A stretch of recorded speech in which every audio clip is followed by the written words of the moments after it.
Ndugu wananchi, Rais wa Jamhuri ya Muungano wa Tanzania, Mheshimiwa Dr. Samia Suluhu Hassan anapenda kuwatakia wananchi wote heri ya sikukuu ya Uhuru wa Tanzania Bara inayoadhimishwa kila mwaka tarehe 9 Disemba.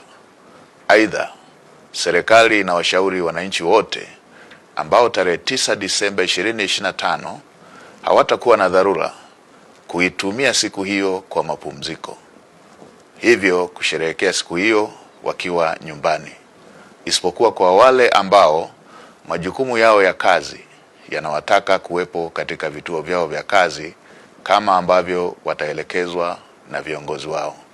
Asanteni na watakia sikukuu njema.